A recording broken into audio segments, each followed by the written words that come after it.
There he How you is. doing, the Let's mayor? get this. I'm doing great, but I was thinking about Carl earlier, talking about Joy Division. I don't know if the show right now should be about disorder or maybe these days. I don't know. There's a lot going on in the Kings Oh, land. that's a different show for a different day. Oh my gosh. Do what we Hoven, can, Carl. we could talk about music all day, couldn't we? We could. It would be great. It would be great. Oh. But let's talk Well, hockey instead. Well, I wasn't planning on talking about music, but let me ask you guys this question real quick. I was looking at, I can't remember which team now, but they had some team listed the goal songs for each of the players, and there were a lot of. Yes, thank you. That's what it was. And I thought a lot of the picks were great, but I don't believe for a second that all of them were made by the players. Some of them were just way too clever. And so I guess my question, John, for you, first one is, should players be allowed to pick their own goal songs, or should somebody from the team pick them for them? Well, everybody should be allowed to pick their own goal song, except Dustin Brown, of course, because he went with Jump, Jump a couple of years ago. And I had a private conversation with Brownie and was trying to get him to switch it up. He even asked for a suggested list, and I gave him 10 songs to pick from. But for whatever reason, I don't know if Nicole was involved or what, but he stuck with Jump, Jump. So it's become sort of a running joke on Twitter. But yeah, let players. I mean, Gabe Velarde did a great job picking his goal song. He went with Psycho Killer by the Talking Heads. So some guys do a great job at it. Well, Dustin Brown. Sorry, go ahead, Carrlyn. I was just gonna say, give us the best one off that list of 10 songs. Mix of everything. I went with a little Face to Face. I had some Social D on there. I also had some Guns N' Roses. I think we had Live Wire by Motley Crue. I mean, I tried to give him a good mix of things that might appeal to the fan base. But I don't know. He didn't take one of them. But he's scoring, so I guess we'll call it even for right now. Alone. Exactly. We'll just let it be. That's right. I was going to say, with Dustin Brown's goal scoring, the LA Kings power play has jumped up the standings. Nice. So, John, I was having a conversation the other day about why the LA Kings power play is so successful this season, and off the top of my head, the first thing that occurred to me was, well, Dustin Brown. I mean, is there a more complicated answer than that?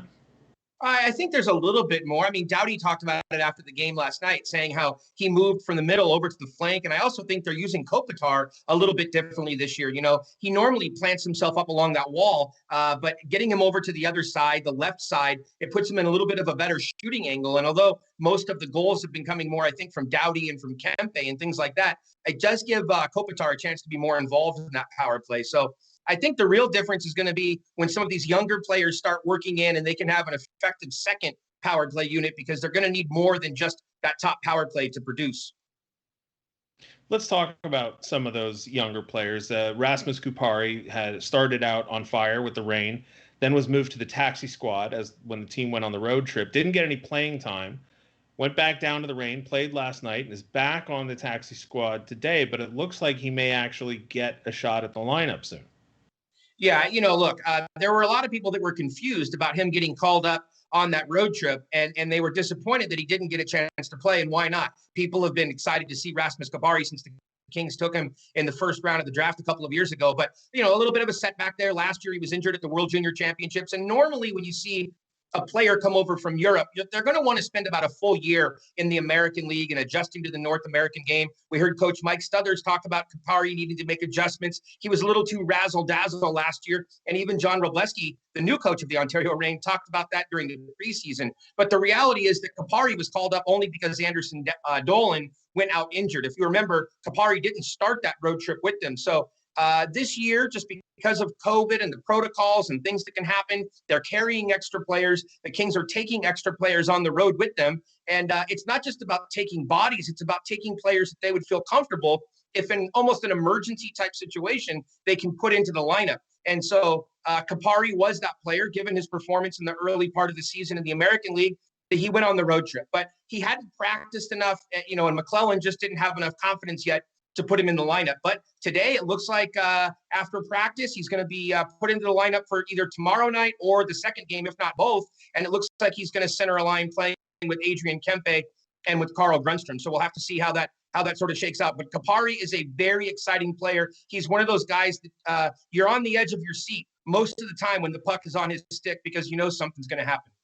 John, I was going to say, Todd talked this morning after practice, like you were mentioning, and he sounded extremely confident that we'd see him soon. So we can't predict when exactly, but what you're saying sounds correct. Real soon. So possibly tomorrow. And for Kings fans who aren't familiar with him, what's one of his biggest assets that they should keep an eye on once he actually cracks into a game? Well, creativity, speed, and he really has a great shot. I've long thought that he's probably going to end up on the wing more than center once he eventually cracks the NHL lineup on a consistent basis. And, that really wouldn't be too much of a surprise when you consider how many centers they have. KAPARI was really outstanding at that World Juniors a couple of years ago, although Mikey Anderson wouldn't want to talk about it because it was Finland that ended up winning the gold medal in that game that was played up in Vancouver against Mikey Anderson's Team USA. But KAPARI is a very dynamic player, very exciting. Like I said, when the puck is on his stick, he's very creative with it. And as long as he's not doing the dipsy doodles type stuff, you can get away with that on a European size sheet because you have a little bit more space, but you have a half a second, as a lot of players will tell you, to make a play. So keep an eye on him. And really, the fact that he's playing with two guys that can help get him the puck. Adrian Kempe can shoot it once it's on his stick. And then Grundstrom, who is almost like a mini Dustin Brown, circa 2012. Grundy can do it all, or Sergey, as Brownie calls him now, wearing 91. So there's a lot to be excited about with KAPARI. But I do just want to put the brakes on everybody and sort of remind them, young player, chillax everybody. If he doesn't get a hat trick in his first game, it doesn't mean that KAPARI's a bust. He's going to be okay. John, I've seen you reference the multiple tiers or layers of quote unquote kids when people say play the kids. And Jim Fox referenced it on a recent episode of All the King's Men. He talked about the fact that because the Kings have drafted so well and so high recently, you've got guys like Quentin Byfield and Arthur Kaliev and Alex Turcotte, that these are the new quote unquote toys in the sandbox, that a guy like KAPARI almost gets overlooked, right? But he's still a first round draft. What was he, 20th overall, I think, in the first round in 2018? Mm-hmm. So, I mean, he still brings a high pedigree to the table, even if he's not, top of mind when it comes to the kids, when people say play the kids, right? Well, that's the challenge with that phrase, play the kids, because people like to latch onto things sometimes when they're not completely understanding what that term means. So play the kids can almost mean a million different things because it depends who you're talking with. And you're absolutely right, Jesse. KAPARI is a guy who sort of is getting lost in the shuffle among Kings fans because they tend to be excited by the shiny new toy, as you mentioned, Turcotte and Byfield and even Kaliev, who had a game with the Kings earlier this year. But it is really a tier system, and there's really waves that are there. So the two most ready players among the forwards, in my opinion, would be Rasmus KAPARI and Mikey Eyssimont. And there's another player that we don't really get to hear about. But again, when a player graduates out of college or out of junior, they need an adjustment period in the American League. And there's not a set timetable. For some players like a Mikey Anderson, you can go to the American League, you can play half a season, and you can be ready. For other players, it might take you 2, it might take you 3 years. Heck, look at Austin Strand, unrestricted free agent, not a high draft pick, but here's a player who had to spend a couple of years in the American League and really sort of figure things out. And now he's opened up a lot of eyes, not only on the in the LA Kings management, but even players like Drew Doughty singing his praises. So every player has their own path. KAPARI, I think, would have had a call up last year in the second half of the season had he not been injured at the World Juniors like we talked about. So you have to pay attention to those tiers. But from a cupboard standpoint, the Kings cupboard has never been more stocked, even if you went back to when Dean Lombardi took the team over in 2006, and they did a great job sort of restocking the system, if you will. It's never been as stacked as it is right now. They have an overabundance. It sounds weird, almost too many prospects, and they're going to have to try to find a way to work all of those kids in over the next couple of years.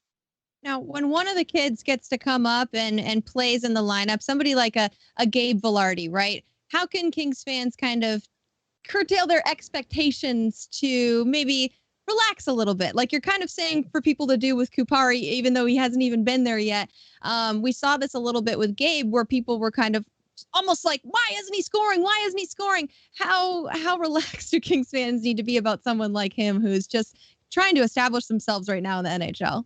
Yeah, it's like Mikey Anderson. I always point back to him because Mikey Anderson and Gabe Vilardi have set unrealistic expectations. And if you go back, it sounds weird to say, but a generation ago to Drew Doughty, who broke into the league, they're outliers. They're not normal. And so they set false expectations for fans.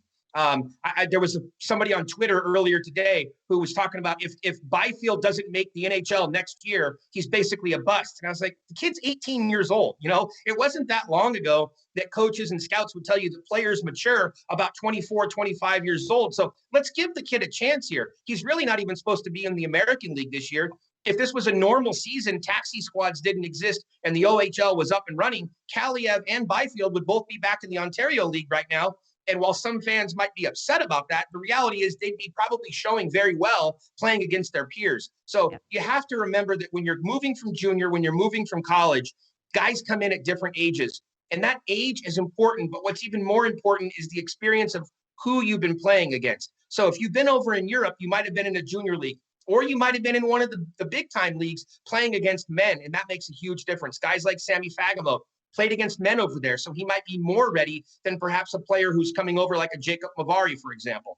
Two different positions, obviously, forward and defense, but you have to set the expectations accordingly. And again, a guy like Gabe Vilardi, he comes in on his first shift, he scores, and everybody thinks, oh, that's the way it's supposed to work. And as we say on Twitter, look, this isn't Xbox. So not everybody is Mikey Anderson. Not everybody is Gabe Vilardi. Even if you're a first-round draft pick, it takes time for you to settle in. And that's why you see so many NHL coaches bring these guys in and put them in a bottom six role or even a third pairing if they're a defenseman, because they want to break them in, a little bit easy, regardless of how successful they were at other stages. And the last thing I'll just say about this, remember this, a very important point.